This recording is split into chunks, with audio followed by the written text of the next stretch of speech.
US లో డాక్టర్గా స్థిరపడాలని అనుకుంటున్నారా? అయితే అతి తక్కువ ఖర్చుతో ఎగ్ప్లస్ తో సాకారం చేసుకోండి.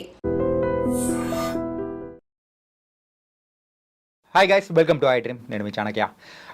మనకు వచ్చే రోగాలలో మెయిన్గా ఒక విషయం గురించి మాత్రం చాలామంది భయపడుతుంటారు, బాధపడుతుంటారు. అదేంటంటే పైల్స్ అండ్ ఇంకొకటి ఏంటంటే మోషన్లో వచ్చే ప్రాబ్లం కానీ ఇవంటి అన్ని వాటి గురించి మెయిన్గా ఆయుర్వేదంలో కూడా వాటికి సంబంధించి చాలా మంచి ట్రీట్మెంట్ అనేది కూడా ఉంది అని చెప్పేసి మన దగ్గర ఉన్న ఆయుర్వేద నిపుణులు డాక్టర్ ఎన్ సుబ్రహ్మణ్యం గారు ఇప్పుడు మనతో పట్టినారు. మరి సార్ని అడిగి దానికి సంబంధించి మనం తీసుకోవాల్సిన జాగ్రత్తలు ఏంటి అనేది మొదటగా తెలుసుకుందాం. హాయ్ సార్, నమస్తే సార్. నమస్తే చాణక్య గారు.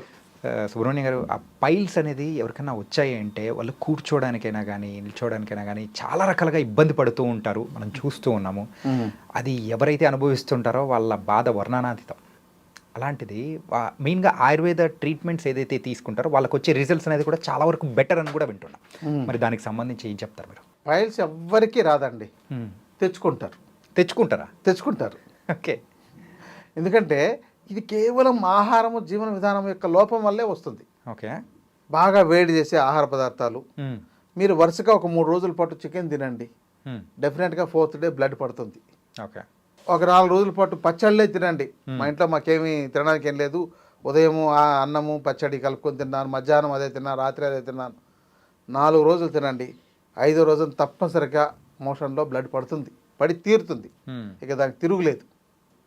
అంటే ఇక్కడ లోపం ఎక్కడ ఉంది? అంతకుముందు లేదు ఈ సమస్య, ఇప్పుడు మాత్రం వచ్చింది. ఎందుకు వచ్చింది?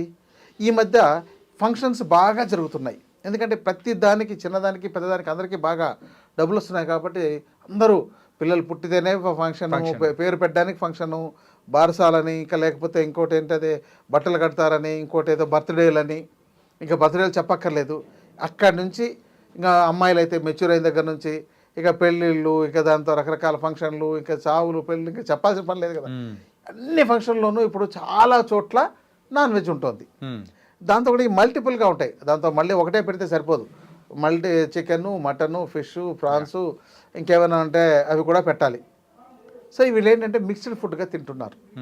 ఒక 4 రోజులు ఇలాగ ఫంక్షన్స్ మాకు బాగా, ఎప్పుడైతే ఫంక్షన్స్ బాగా జరిగే రోజులు ఉన్నాయో దాని తర్వాత డాక్టర్లకు ఈ కేసులు బాగా వస్తుంటాయి. ఎందుకంటే మోషన్లో బ్లడ్ పడుతుందండి, లేదంటే మోషన్కి వెళ్ళిన తర్వాత మంట, నొప్పి, ఆ మంట సాయంత్రం దాకా ఉండడం, లేదంటే 2-3 గంటల పాటు ఉండడం, ఇవి ఎక్కువగా వస్తాయండి. రెండవది, ఈ కొంతమందికి మోషనే సరిగా కాలేకపోవడం, అంటే మలబద్ధకం సమస్య. ఎందుకంటే ఫైబర్ లేని ఆహారాలు తింటారు కాబట్టి దానివల్ల వాళ్ళకు మోషన్ సరిగా కాదు, విరేచనం సరిగా అవ్వదు. సో ఇవి రావడానికి ప్రధానమైన కారణాలు. ఇక సరిపడినంత నీటిని కూడా తీసుకోరు. ఇక ఎప్పుడు వేడి చేసే పదార్థాలు తింటుంటారు. కొంతమంది మాకు మజ్జిగ లాంటివి పడవు, పాల పదార్థాలు తినమంటారు. అలాంటప్పుడు వాళ్ళు చలవ చేసే కొంచెం బేసిక్గా, అంటే మనకు 2 రకాల పదార్థాలు ఉంటాయండి. ఒకటి ఉష్ణవీర్య పదార్థాలు, రెండవ శీతవీర్య పదార్థాలు, 2 రకాలుగా ఉంటాయి. ఎగ్జాంపుల్, మనకు వేడి చేసేది అనుకోండి, అల్లము, వెల్లుల్లి, మిరియాలు, ఇలాంటివన్నీ బాగా వేడి చేస్తాయి, మామూలు సాధారణ హెర్బ్స్. ఇక ఇక్కడ దీనిలోకి వచ్చేసరికి చికెన్, ఇలాంటివన్నీ విపరీతంగా వేడి చేస్తాయి. ఎగ్జాంపుల్, మన యొక్క బాడీ టెంపరేచర్ 97 to 98 ఫారెన్హీట్ ఉంటే అదే చికెన్ యొక్క టెంపరేచర్ 108 ఫారెన్హీట్ ఉంటుంది. సో అలాంటి ఆహారం మనం తినడం వల్ల దాని గుణాలు మనకు వచ్చేస్తాయి. ఓకే. అందువల్లే మన యొక్క బాడీలో ఇంటెస్టైన్లో హీట్ పెరిగిపోవడం వల్ల అవి డ్యామేజ్ అయ్యి ఆ యొక్క మ్యూకస్ మెంబ్రైన్ అంతా దెబ్బతిని, అంటే పైపొర దెబ్బతిని అక్కడ కాలినట్లు తయారైపోవడం, అంటే బొబ్బలు లాంటివి రావడం, అవే మనకు పైల్స్ రూపంలో బయటకు వస్తాయి. అంటే చూస్తే ఒక నూనె, వేడి నూనె మన మీద, చర్మం మీద పడితే ఎలా బొబ్బలాగా వచ్చుంటుందో, లోపల ఇంటెస్టైన్లో, అంటే లేకపోతే రెక్టంలో లోపల ఆ యొక్క మాస్ లాంటివి డెవలప్ అయి ఉంటాయి అన్నమాట. రెండోది, ఇంకొక ప్రాబ్లం ఉంటుంది. కొంతమందికి మోషన్కి వెళ్ళగానే, అంటే వెళ్ళడానికి రోజంతా ఇబ్బంది ఉండదు, వెళ్ళిన తర్వాత మంట ఉంటుంది. ఓకే. అదేంటంటే వాళ్ళకు కూడా ఇలాంటి ఆహార జీవన విధానం వల్లనే ఆ యొక్క చుట్టూ, అంటే యానస్ చుట్టూ పగిలిపోయి, అంటే కత్తిలో కోసేసినట్టు ఉండడం. దాంతో వాళ్ళు రోజు అది మోషన్కి వెళ్ళినప్పుడు అది ఎన్లార్జ్ అయ్యి ఇలా విచ్చిపోయి చిరిగినట్టు అయిపోయి రక్తం రావడం, తర్వాత మళ్ళీ ఒక మధ్యాహ్నం దాకా ఎప్పుడో మంట ఉండడం, తర్వాత తగ్గిపోవడం. ఇలా కొన్ని రోజులకు ఏమైతుందంటే ఇంకా వాళ్ళ కింద కూర్చోవడానికి కూడా భయపడుతుంటారు. ఇలాంటి పరిస్థితి చాలామందికి ఉంటుంది. ఇది కేవలం ఆహారము, జీవన విధానమే. ఇక్కడ ఇది తగ్గాలంటే వాళ్ళ యొక్క ఆహారాన్ని, జీవన విధానాన్ని మార్చుకుంటే చాలా వరకు తగ్గుతాయి. మీరు చెప్పినట్టు మేము మార్చుకున్నామండి, మీరు వీడియోలో చెప్పారు, మేము ఇప్పుడు ఆ చికెన్ తినట్లేదు, పచ్చళ్ళు తినట్లేదు, అయినా సరే మాకు నొప్పి ఉంది అని అంటే అది వచ్చిన తర్వాత అది వదలదు మీరు బాగు చేసుకునేదాకా. మీరు అన్నారు ఇందాక ఏంటంటే అది రాదు మనం తెచ్చుకుంటామని, ఇట్లాంటి వాటి వల్లే మనకు మీరు అన్నట్టు ఆ మాట నిజమైనది. అవును, తర్వాత అది పోవడానికి మనం తగిన చికిత్స తీసుకునేదాకా అది పోదు, అది మిమ్మల్ని జీవితకాలమైనా వెంటాడుతూనే ఉంటుంది. ఓకే. అందుకని మా దగ్గరకు వచ్చే వాళ్ళు చాలామంది చెప్తుంటారు, నాకు 10 ఏళ్ళ నుంచి పైల్స్ ఉంది, 20 ఏళ్ళ నుంచి ఉంది, ఇప్పటికి 2 సార్లు ఆపరేషన్ చేయించుకున్నాను, మళ్ళీ వచ్చింది అని అంటుంటారు. అసలు అది మళ్ళీ రావడం ఏంటి, నువ్వు తెచ్చుకున్నావు. రెండవది ఏంటంటే ఎలాంటి ఆహార విధానం జీవన విధానం పాటించాలి కూడా వాళ్ళని ఎవరు అడగరు, వాళ్ళకు చెప్పలేకపోవచ్చు. ఓకే. ఎందుకంటే ఇది చాలా మందిలో పరిశీలిస్తేనే అర్థమవుతుంది. మీరు మేమైతే కొన్ని వేల మంది పేషెంట్లను చూసాం. ఓకే. ఏం తిన్నావు, మీరు అంతకుముందు ఎప్పుడు వచ్చింది, ఎన్నాళ్ళ నుంచి ఉంది, మీరు ఏ ఆహారం అయినా మారితే వచ్చిందా, మీరు జర్నీలు ఏమైనా చేయడం లాంటివి చేశారా, ఇలాంటివన్నీ అడిగితే వాళ్ళు చేసే లోపాల్లో హీట్ చేసే ప్లేస్లో ఉండడం, అంటే ఏదైనా వెల్డింగ్ లాంటివి చేసే చోట ఉంటూ అలాంటి వ్యక్తి వెళ్ళి చికెన్ తింటూ సరిపడినంత నీళ్ళు తాగకుండా సరిగా మోషన్ వెళ్లకుండా ఇలా చేస్తే కొన్ని రోజులకు డెఫినెట్గా పైల్స్ పేషెంట్ అవుతాడు. దీనికి మన జీవన విధానాన్ని మార్చుకోవడము, ఆహార విధానం మార్చుకోవడం ప్రధానమైంది.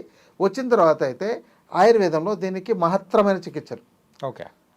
ఇక ఇతర వాటిలో ఎలా చేస్తారో తెలియదు, కానీ మాకు ఆయుర్వేద శాస్త్రం బాగా పరిశీలించిన తర్వాత దానిలో ఎంత అద్భుతంగా చెప్తుందంటే అసలు ఈ సమస్యలు లేకుండా చేసుకోవచ్చు, రాకుండా చేసుకోవచ్చు అని చెప్పగలుగుతుంది. అంటే సార్ ఏదైనా కానీ వచ్చింది అని అంటే అది ఒక్కసారి ట్రీట్మెంట్ అయిపోయిన తర్వాత మళ్ళీ రాకుండానే మ్యాక్సిమం ఉంటుంది, కానీ ఇట్లా మళ్ళీ తెచ్చుకుంటూ కూడా ఉంటారు కదా. అంతే కదా, అది అంటే జిహ్వ చాపల్యం, దాన్ని మార్చుకోలేరు కదా. ఒక్కోసారి సరే వస్తే మళ్ళీ ట్రీట్మెంట్ చేసుకుందాం లేని, ఇది ఆ కష్టం బాగా ఇబ్బంది అనుభవించిన తర్వాత మాత్రమే కొంత జాగ్రత్త పడతారు. అంటే గతంలో అయితే చాలా మందికి అవగాహన లేకపోవడం, ఇప్పుడు ఏమైందంటే ఈ అవగాహన వచ్చింది, ఈ ఇలా వీడియోల్లో వినడము, చూడడము, కొన్ని జాగ్రత్తలు పాటించడం ఇలాంటివి చేసుకోవడంతో చాలా మంది తగ్గించుకుంటున్నారు, అంటే రాకుండా చూసుకోగలుగుతున్నారు. ఇక మీరు చాలామంది అట్లా కాదు, మాకు ఏదైనా ఇంట్లో చేసుకునే చికిత్స చెప్పండి, తాత్కాలికంగా మాకు ఉపశమనం జరిగేటట్టు, లేకపోతే మాకు ఇంట్లోనే తగ్గిపోయేటట్టు చెప్పండి అంటే తగ్గిపోయేవి చాలా ఉన్నాయి, వాళ్ళు ఏమి చేసినా తగ్గించుకోవచ్చు. అంటే కరకాయ బెల్లం దాన్ని రోజు చప్పరిసి తింటుంటే కొంతవరకు తగ్గుతుంది. ఓకే. మరి కొన్ని రకాల తంగేడు పువ్వులను దొరుకుతాయి, అవును, వాటిని వీళ్ళు తీసుకొచ్చి దాన్ని పొడి చేసి రోజు నీళ్ళలో కలిపి తీసుకోవడం ద్వారా కూడా తగ్గుతుంది. కానీ ఇవన్నీ తాత్కాలికంగానే ఉపశమనం ఇవ్వచ్చు, ఎందుకంటే వాళ్ళకు అక్కడ ఆ యొక్క పైల్ మాస్ డెవలప్ అయి ఉంటే, అంటే బయటికి ఏదైనా గడ్డలాగా, లేకపోతే దాన్ని ఏమంటారంటే ఈ యొక్క నేరేడు పండు లేదా ద్రాక్ష పండు ఇలా వేలాడుతుంటే ఎలా వచ్చిందో అలా బయటకు వచ్చేసి ఉంటుంది. అలాంటప్పుడు దానికి ఆయుర్వేదంలో క్షారకర్మ అని లేదా క్షారసూత్రాన్ని ఒక చికిత్స చేసి వాటిని తొలగించి ఆ యొక్క ఆనస్ అంతా బాగు చేయాలి. ఇంకోటి ఏంటంటే కొంతమందికి ఇప్పుడు ఎండాకాలం మనకు మామిడి పళ్ళు వస్తాయి, రాగానే మామిడి పళ్ళు బాగా ఎక్కువగా తింటూ ఉన్న వాళ్ళకి కొన్ని రోజులకు అదే పెరిన్ ల్యాప్సెస్ అని వస్తుంది, అంటే ఆ యొక్క పిరుదుల భాగంలో గడ్డలు లాంటివి వచ్చేసి అది నొప్పి ఉండడం. ఒక్కొక్కసారి అవి ఎంత తీవ్రంగా ఉంటాయంటే చాలా పెద్దగా ఉండి తర్వాత సర్జరీ చేసి ఆ లోపల ఉన్న చీము అంతా అంటే కట్ చేసి ఆ చీము అంతా బయటికి తీయాల్సి వస్తుంది, అంత ఉంటుందన్నమాట. కొందరు పేషెంట్లో చాలా ఇంత చీము ఎలా భరించాడు ఇంతకాలం అని మాకే ఆశ్చర్యం వేస్తుంది. సో కాబట్టి వీటికి ముందు జాగ్రత్తలు పాటించుకోవడం చాలా ఉత్తమం. లేని పక్షంలో వైద్యుల పర్యవేక్షణలో చికిత్స తప్పనిసరిగా తీసుకొని మళ్ళీ రాకుండా తగిన జాగ్రత్తలు తీసుకోవడం ఉత్తమమైంది. ఇక యానల్ ఫిషర్ అని అన్నాను, అంటే కట్ అయినట్టు ఇట్లా ఉండడం, అది మందులతో తగ్గదు. మందులు ఇచ్చినా కూడా వాళ్ళకు కొన్ని రకాల చికిత్సలు చేయాలి. దాంట్లో ప్రధానంగా వస్తి చికిత్సలు అంటారు, అంటే వాళ్ళకు రోజు ఒక తైలం లాంటిది యానస్లోకి ఎక్కించడం, అది చాలా సున్నితమైన చికిత్స, చాలా అద్భుతంగా ఉంటుంది. వాళ్ళకి వెంటనే ఆ నొప్పి మంటను తగ్గిస్తుంది. తర్వాత ఏంటంటే ఇక్కడ సర్జరీలు చేయాల్సిన అవసరం ఎవరికీ లేదండి, ఇది ఆయుర్వేదంతో. ఒకటి ఏంటంటే ఆ పైల్ మాస్ బయటకు వస్తే దానికి ఒక థ్రెడ్ వేసి చేసే చికిత్స ఉంటుంది తప్ప ఇంకా వేరే పెద్ద కట్ చేసి ఏదో వాళ్ళకు ఏదో కత్తెర పెట్టి కట్ చేసి కోసి ఇంకేదో చేశామని ఇలాంటి చేయాల్సిన అవసరాలు చాలా వరకు ఉండవు. కానీ చాలామంది అది చెయ్యాలేమో అనే భ్రమతోనే ఉన్నారు. కొంతమందికి ఆపరేషన్ అంటే కొంత ఇష్టంగా ఉంటుంది చెప్పాలంటే, ఎందుకంటే దాని మీద అవగాహన ఉండదు. అవగాహన లేనందువల్ల ఆపరేషన్ అంటే అదేదో అద్భుతమైన చికిత్స అని అనుకుంటారు. ఆ అద్భుతమైన చికిత్సలో నాకేదో గొప్పతనం జరిగిపోతుంది అనుకుంటారు. ఆపరేషన్ అంటే అది కోసి కట్ చేసి నీకు దాన్ని మళ్ళీ కుట్లు వేసి రకరకాల పద్ధతులు పాటించడము అనే విషయం కొంతమందికి అర్థం కాకపోవడం వల్ల వెళ్ళొచ్చిన తర్వాత ఇంకోసారి మాత్రం ఇలాంటి పని చేసుకోకూడదని అనుకుంటారు. కానీ మీరు ప్రీవియస్గా మనము వేరే వీడియోలో మాట్లాడుకుంటూ ఉన్నప్పుడు ఏంటంటే ఒక్కసారి ఆపరేషన్ అనేది జరిగింది అంటే is equal to the handicapped అని చెప్పేసి అని అన్నారు. అవును, ఇది అంతే కదా సార్, ఇది కూడా అలాగే ఉంటుంది. అలాగే ఉంటుంది. కాబట్టి ఈ యొక్క పైల్స్కు మనం హోమ్ రెమెడీస్, ఇక చలవ చేసే పదార్థాలు అంటే బూడిద గుమ్మడి జ్యూస్ లాంటివి తాగడం, చందనం కషాయం తాగడం, ఇక ఈ తంగేడి పూలు లాంటివి వాటిని మనం వండుకొని తింటారంటే తంగేడి పూలు వండుకొని తింటారు. అసలు దాంతో తింటూ అసలు ఇలాంటి ప్రాబ్లం రాకుండా చూసుకుంటారు. రేల పువ్వులను ఆ సీజన్లో వండుకుంటారు. అందుకనే మీకు ఈ గతంలో ఒక ఎపిసోడ్లో 360 రకాల ఆకుకూరలు ఉన్నాయన్నాం. ఇవి కూడా ఒకలాంటి ఆకుకూర. తంగేడు ఆకును కూడా వండుకొని తింటారు, రేల చిగుర్లను వండుకొని తింటారు. ఇవన్నీ కూడా ఒక ఆకుకూర లాంటివి, కానీ వాటి మీద అవగాహన లేదు.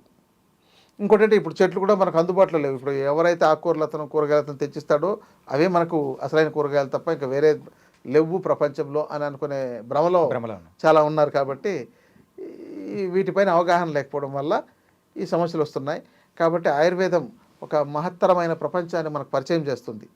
అందుకని వాటిలోకి వెళ్ళి వాటి యొక్క నాలెడ్జ్ని తెలుసుకుంటూ వాటిని ఆచరిస్తూ జీవించడం ద్వారా జీవన ప్రమాణాన్ని చాలా వరకు పెంచుకోవచ్చు. Nice sir. మెయిన్గా ఇలాంటి ప్రాబ్లమ్స్ ఎవరైతే వాళ్ళు ఫేస్ చేస్తున్నారో వాటన్నిటి గురించి ఆయుర్వేదంలో మహోత్తరమైన మరి ఆపరేషన్కి వెళ్లకుండా చాలా మంచి ట్రీట్మెంట్స్ అనేది కూడా ఉన్నాయి అని చెప్పేసి చెప్పారు. Thank you so much Subrahmanya గారు. నమస్తే అండి.